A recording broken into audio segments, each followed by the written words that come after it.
Primeira Epístola de Paulo a Timóteo, capítulo 1, eu farei a leitura dos versículos 1 a 7, mas nós vamos meditar nos versículos 3 a 7.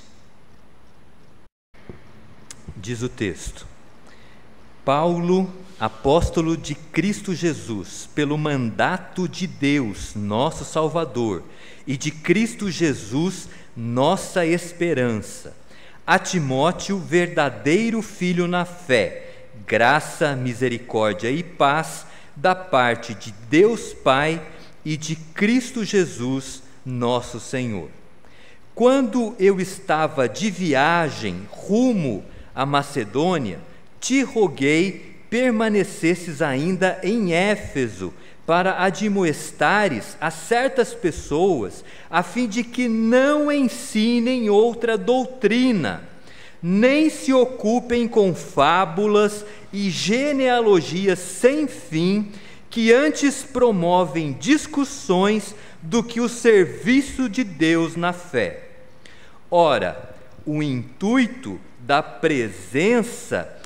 presente admoestação visa o amor, que procede de coração puro, de consciência boa e de fé sem hipocrisia.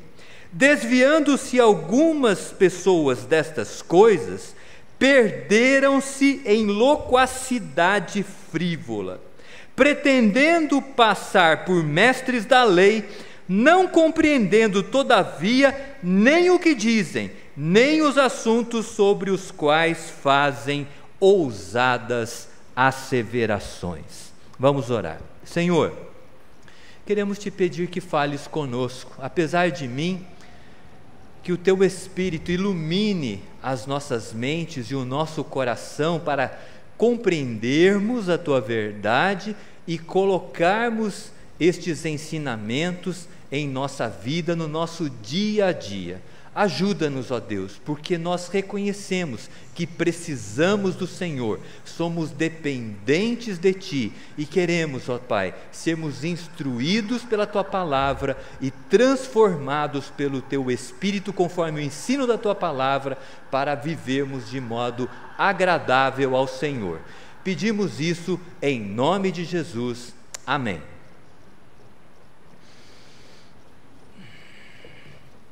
Paulo, nós sabemos, ele era um missionário.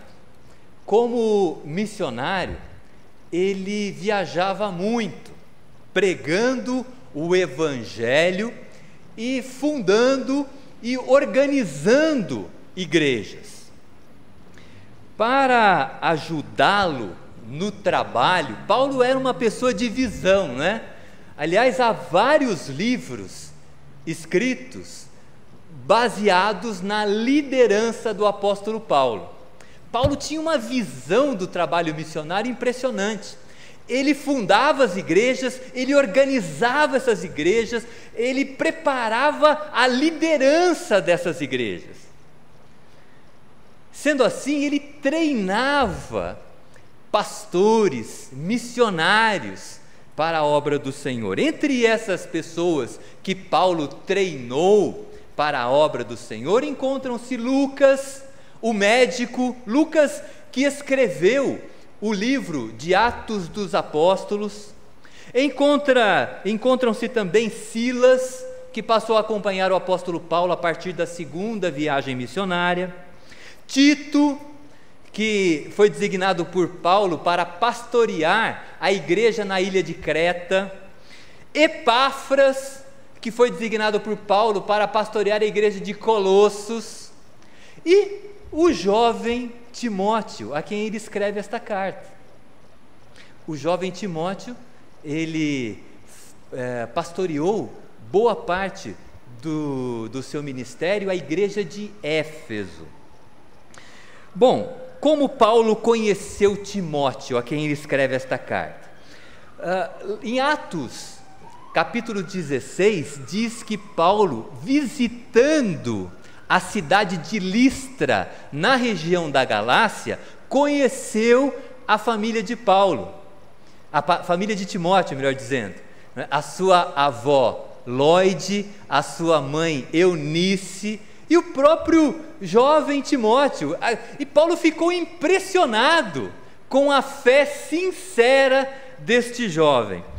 Aliás, essa fé, ela veio de berço, né, na realidade, porque Paulo dá testemunho em 2 Timóteo acerca da fé da família deste jovem. Ele diz que em 2 Timóteo, no capítulo 1, que estava ansioso para ver Timóteo, para vê-lo, a fim de transbordar de alegria e recordar-se da fé de Timóteo, uma fé sem fingimento, a mesma que habitou em sua avó Lóide e em sua mãe Eunice.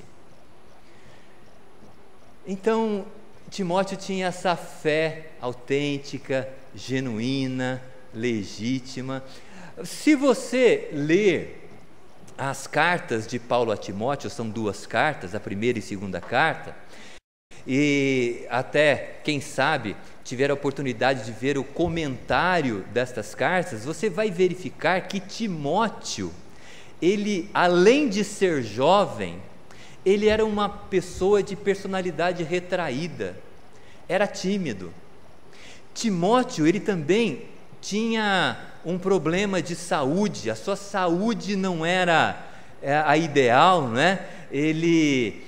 O apóstolo Paulo, inclusive, orienta que ele beba um pouco de vinho para tratar as questões estomacais que ele possuía, né? No capítulo 5 da primeira carta, Paulo menciona isso a Timóteo.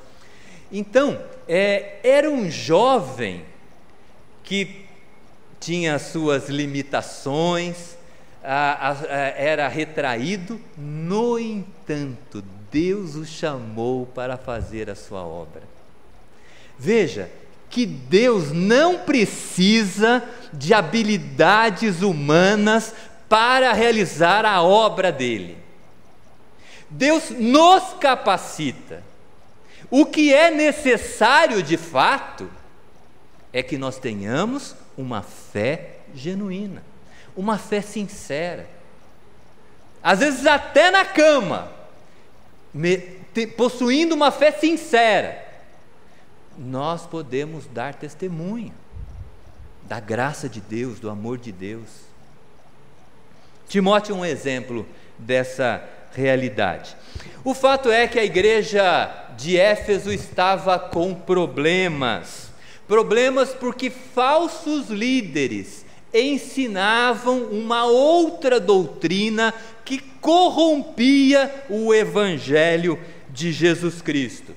E para enfrentar os problemas existentes na igreja de Éfeso, Paulo chamou Timóteo e o enviou para lá. Então veja, a tarefa de Timóteo era admoestar.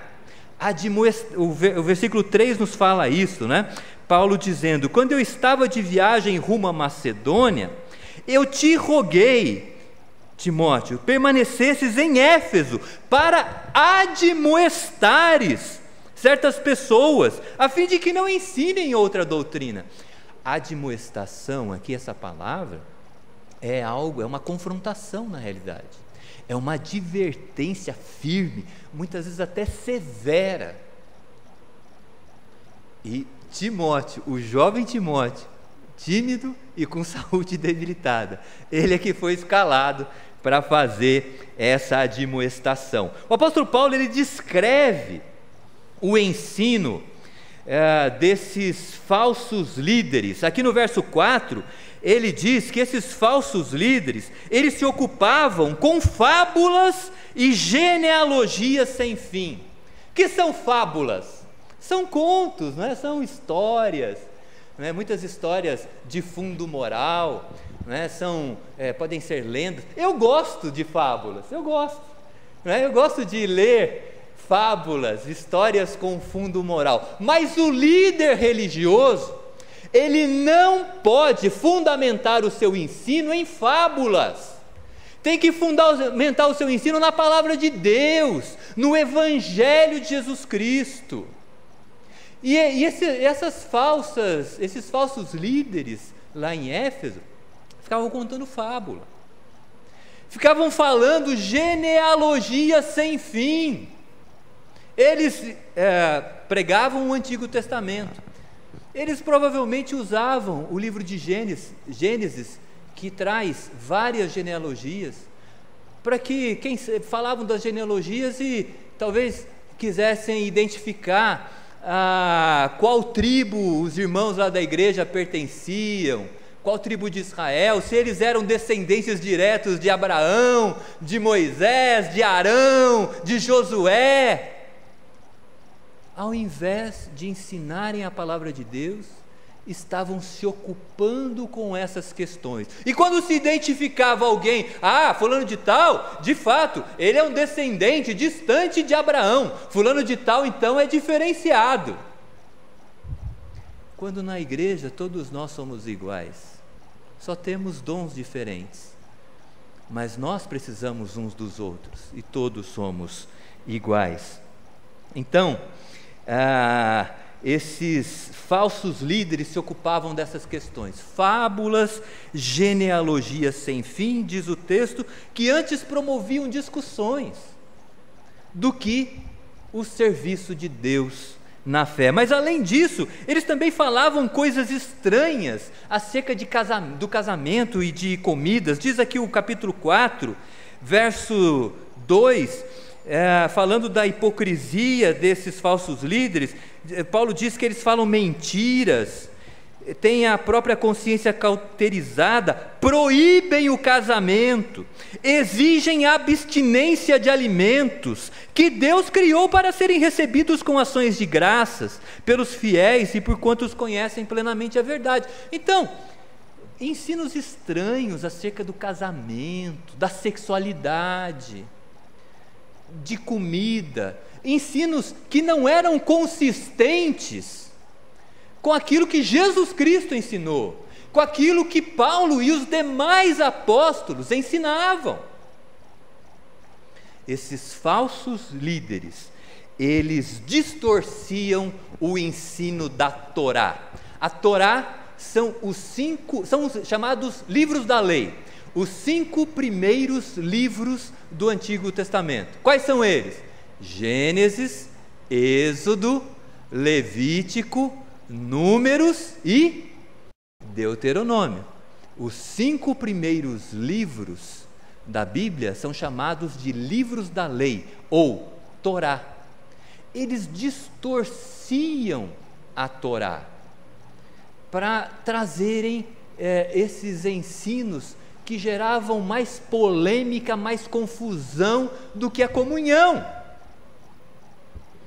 Paulo inclusive aponta o nome de alguns deles. Lá no capítulo 1, verso 20, ele menciona os nomes de Himeneu e Alexandre, e é duro com eles, dizendo assim: os quais entreguei a Satanás para serem castigados, a fim de não mais blasfemarem.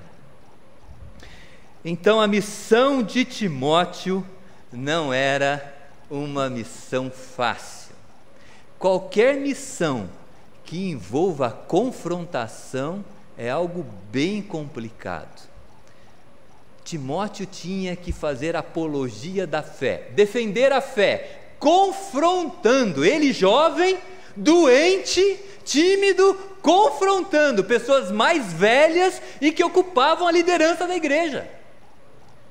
Missão bem difícil. E Timóteo tinha essas dificuldades que eu mencionei, né? Então, olha, quando Deus nos chama para fazer algo, nós precisamos olhar para Ele, não olhar para as nossas deficiências, para as nossas fraquezas, mas sim olhar para Ele, confiar nele e seguir em frente. Aquelas pessoas estavam prejudicando a igreja. O texto diz aqui, ao invés de promoverem o serviço de Deus na fé, estavam promovendo discussões. A discussão, ela pode ser boa, quando cada um contribui com o conhecimento, e assim a gente cresce nesse conhecimento, mas a discussão aqui não é esse tipo de discussão. Eram polêmicas sem fim, era uma divagação para não se chegar a lugar algum. E Timóteo tinha essa missão de admoestar. Não se ocupem com fábulas e genealogias sem fim. E ele fala no verso 5, o intuito da presente admoestação. Missão difícil. E Timóteo foi em frente e cumpriu esta missão para a glória de Deus. E o que nós vamos ver nesta manhã são 3 objetivos dessa admoestação de Timóteo. Esses objetivos eles são válidos para a igreja e são válidos para nós individualmente também. A admoestação aqui da palavra visa revelar o amor de Jesus Cristo, visa evitarmos a loquacidade frívola, depois eu vou explicar o que é isso, e visa também que evitemos o engano e a mentira. Vamos lá rapidamente ver esses 3 objetivos da admoestação que Timóteo deveria fazer à igreja em Éfeso. A primeira delas é revelar o amor de Cristo. Diz o verso 5. Ora, o intuito da presente admoestação visa o quê? Visa o quê? O amor. O amor. Admoestação visando o amor. Qual é o propósito maior do Evangelho de Jesus Cristo? O propósito maior do Evangelho de Jesus Cristo é que nós vivamos o amor de Jesus e que nós divulguemos o amor de Jesus através da nossa vida, quando tivermos a possibilidade também de falarmos sobre o Evangelho. O propósito do Evangelho é o amor, que amemos como nós fomos amados por Deus. E como nós fomos amados por Deus? Nós fomos amados incondicionalmente. Deus não olhou para os meus pecados, Deus não olhou para as minhas falhas, os meus erros. Deus me amou. Deus amou você da mesma maneira. É um amor incondicional, que não olha as nossas falhas e os nossos defeitos. É um amor sacrificial, porque Ele enviou o seu Filho para morrer por mim, para morrer por você, para morrer por pecadores como nós. Ele enviou alguém de si mesmo. Amor sacrificial. Então, meus irmãos e minhas irmãs, se eu quando encontro alguém, ou se eu quando olho para uma pessoa, eu só consigo enxergar defeito nessa pessoa, será que de fato eu amo? Se eu sou incapaz de ceder, sou uma pessoa inflexível, eu não abro mão de nada, será que quando eu ajo assim, eu estou amando? Deus cedeu, Deus abriu mão. Deus, quando olhou para nós, não olhou os nossos pecados, os nossos defeitos. Nós somos chamados a amar como fomos amados.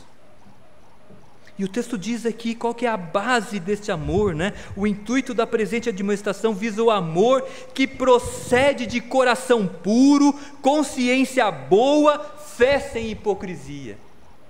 Olha o verdadeiro amor, ele é resultado de um coração puro. O que é um coração puro? O que é uma pessoa que tem o coração puro? Aquela pessoa que quer agradar a Deus em tudo o que faz. Quem não tem coração puro? É aquele que quer agradar a si próprio. Eu vou agradar a Deus, mas no fundo agrada a si próprio. Eu vou agradar a Deus, mas ele agrada alguém que tem autoridade sobre ele. ou uma pessoa qualquer, no mesmo nível ou acima de Deus. Não podemos ter ninguém acima de Deus. Ele é aquele a quem nós devemos agradar em tudo que nós fazemos. Isso é um coração puro, um coração limpo, que não está dividido, querendo agradar outras coisas, outras pessoas. Agrada a Deus acima de tudo. Como diz o apóstolo Paulo: quer comais, quer bebais, quer fazer qualquer outra coisa, fazei tudo para a glória de Deus. Coração puro, que quer agradar a Deus em tudo o que faz. Consciência boa. Que é uma consciência boa? Uma consciência boa é a compreensão do Evangelho. Uma boa consciência a consciência daquele que compreende o Evangelho.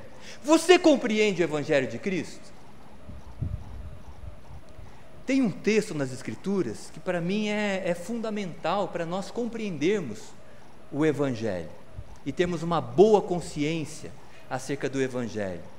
É Filipenses 2, 5 a 8. O que o texto diz? O que o texto diz lá em Filipenses 2, 5 a 8 acerca do Evangelho? O texto fala do esvaziamento de Jesus.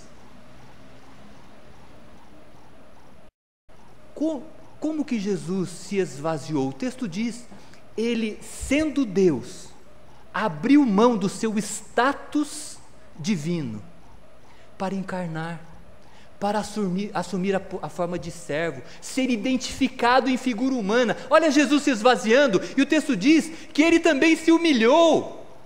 De que maneira? Sendo obediente a Deus até a morte, e morte de cruz. Isso é o Evangelho, é o Filho de Deus se humilhando para nos salvar.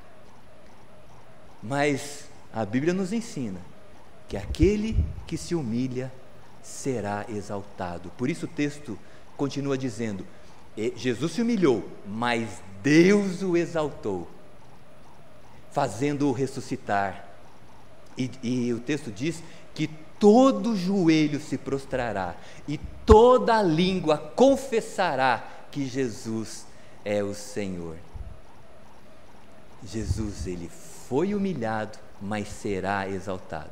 Por isso a Bíblia diz: aqueles que são humilhados serão exaltados, mas os soberbos, estes serão humilhados. Então o Evangelho é isso, é o Filho de Deus se esvaziando e pagando o preço da nossa condenação. Mas Deus o exaltou para que nós o exaltemos também na nossa vida e creiamos nele para a nossa salvação. Boa consciência, a compreensão clara, límpida, pura do Evangelho. O amor, ele tem que ser resultado, ele tem que proceder de uma boa consciência.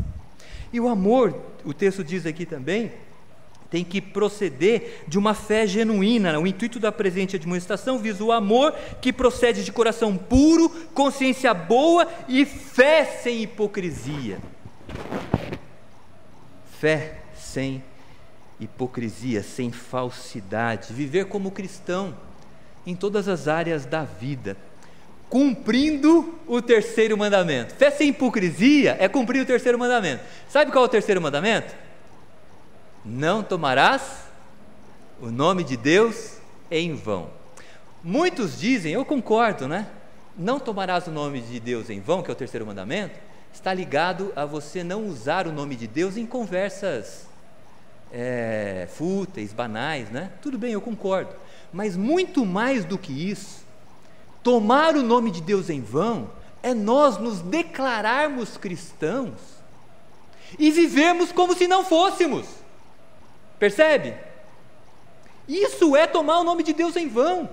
Porque eu falo, olha, eu sou discípulo de Jesus, eu sigo a palavra de Deus, mas aí a pessoa olha para a família dele, ele vive mal com a mulher, ele é agressivo com a mulher, com os filhos, ele no trabalho ele não se dedica, ele não respeita os colegas, na escola ele não estuda e cola para passar de ano.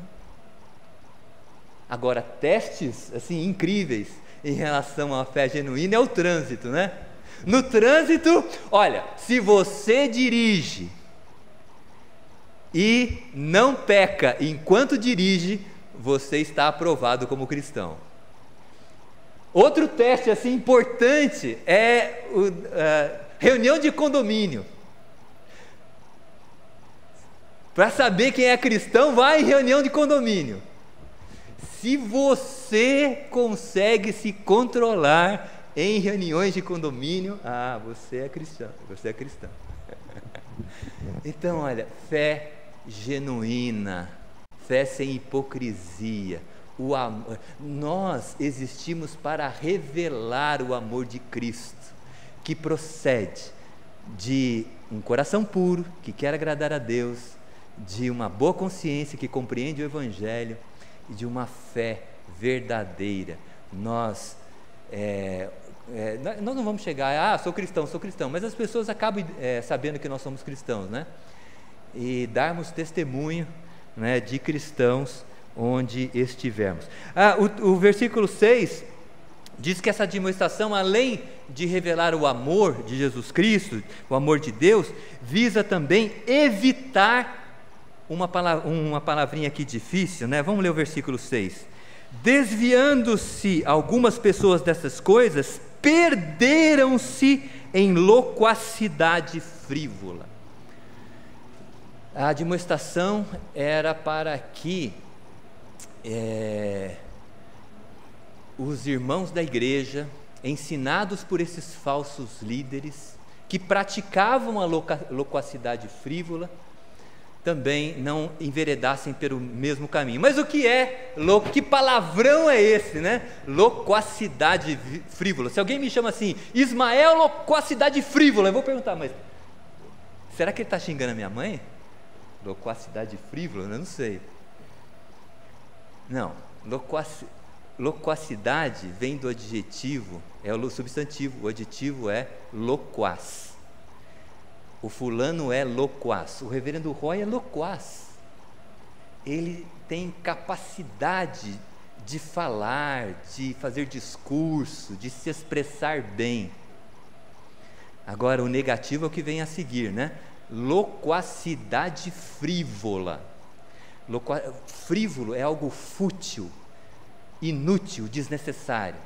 O que esses falsos líderes faziam? Exatamente isso. Com seus discursos, eles tinham capacidade para falar, eles tinham habilidade para falar, mas seus discursos eram inúteis, não serviam para nada. Aliás, levavam as pessoas a se perderem em polêmicas desnecessárias. Eles distorciam o ensino da Torá, eu já disse a vocês, da lei de Deus, né? E o propósito da Torá, meus irmãos, é simples. Sabe para que serve a lei de Deus? Para mostrar a nossa realidade, a realidade da condição humana. Sabe o que a lei faz? Ela mostra que nós somos pecadores e precisamos de ajuda. Ela aponta para a graça de Deus em Jesus Cristo, onde de fato nós conseguiremos esse auxílio. Esse é o propósito da lei. Ismael, de onde você tirou isso? Eu tirei da Bíblia. O apóstolo Paulo fala sobre isso. Lá em Romanos, outro texto que você deve marcar na sua Bíblia, olha, marque Filipenses 2, 5 a 8, para você entender o Evangelho de Cristo. Marque Romanos 3, 19 a 24, para você entender o propósito da lei. O apóstolo Paulo, ele fala do propósito da lei, ele diz assim, sabemos que a lei, aos que vivem na lei, né, ela existe para que se cale toda a boca, e todo mundo seja culpável diante de Deus, porque ninguém será justificado por obras da lei, em razão de que pela lei vem o pleno conhecimento do pecado. A lei serve para isso. A lei fala assim, honra teu pai e tua mãe. A gente vai lá e desonra. A lei fala assim, não dirás falso testemunho. Eu vou lá e fico falando mal das pessoas. A lei aponta a nossa realidade. A nossa realidade de seres humanos pecadores. Mas, em função da lei, nós somos dirigidos para aquilo que realmente nos auxilia, né? Porque o texto diz assim, sem lei, lá em Romanos 3, 21, Paulo continua, sem lei se manifestou a justiça de Deus, que foi testemunhada pela lei e pelos profetas, foi testemunhada pela Torá, foi testemunhada pelos livros escritos pelos profetas lá no Antigo Testamento. Qual é essa justiça? Mediante a justiça de Deus, mediante a fé em Jesus Cristo, para todos os que creem, porque não há distinção, todos pecaram e carecem da glória de Deus, sendo justificados gratuitamente por sua graça, mediante a redenção que há em Jesus Cristo. Qual que é o propósito dessa admoestação? Nós não ficarmos envolvidos e incentivando a loquacidade frívola, discursos inúteis, não darmos bola para discursos inúteis, fúteis, desnecessários, e nem fazermos esses discursos. Ao contrário, vamos estudar aquilo que interessa, a realidade da nossa condição e a graça que vem nos assistir para trazer perdão. E o último aspecto da admoestação é evitar o engano, a mentira. Veja aqui no verso 7, esses falsos líderes, pretendendo passar por mestres da lei, não compreendendo todavia nem o que dizem, nem os assuntos sobre os quais fazem ousadas asseverações. Vocês entenderam o que o texto está dizendo? Que esses falsos líderes, eles faziam afirmações ousadas de assuntos que eles não compreendiam direito. Você conhece pessoa assim? Você conhece líder religioso assim? Ele afirma coisas, mas você percebe pela maneira como ele fala, ele não compreende o que ele está falando. O pior é que as pessoas acreditam.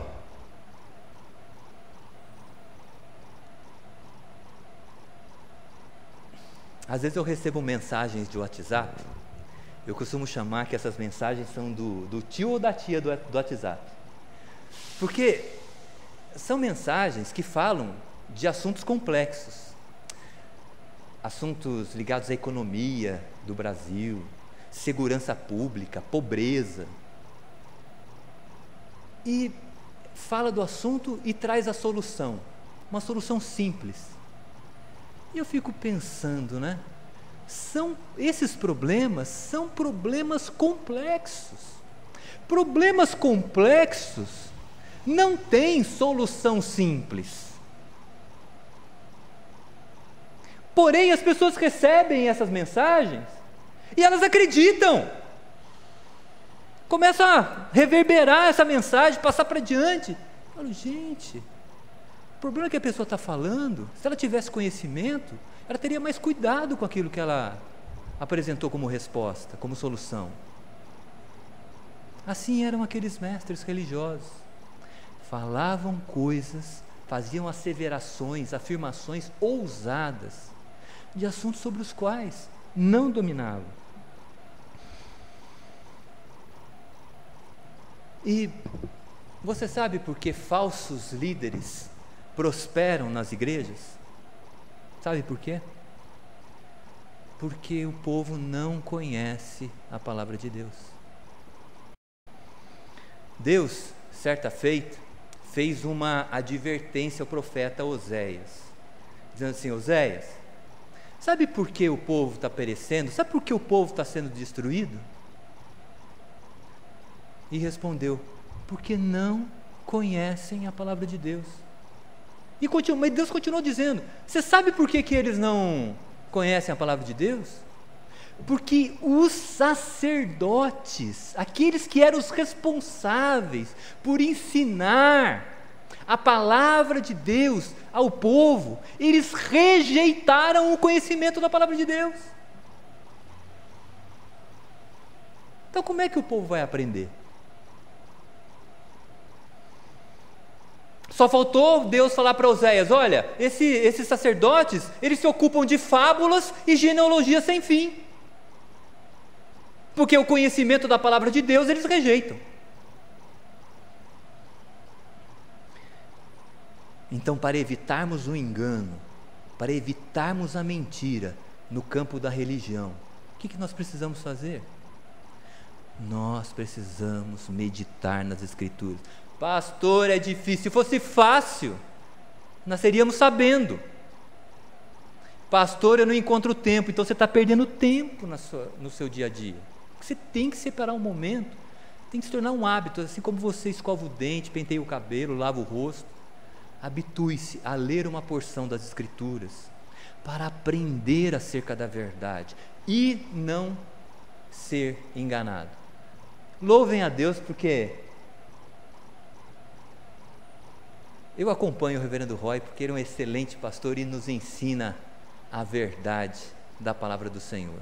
Mas nós precisamos aprender da Bíblia para não cairmos no engano de pessoas que fazem asseverações ousadas, afirmações ousadas, sem terem conhecimento do assunto.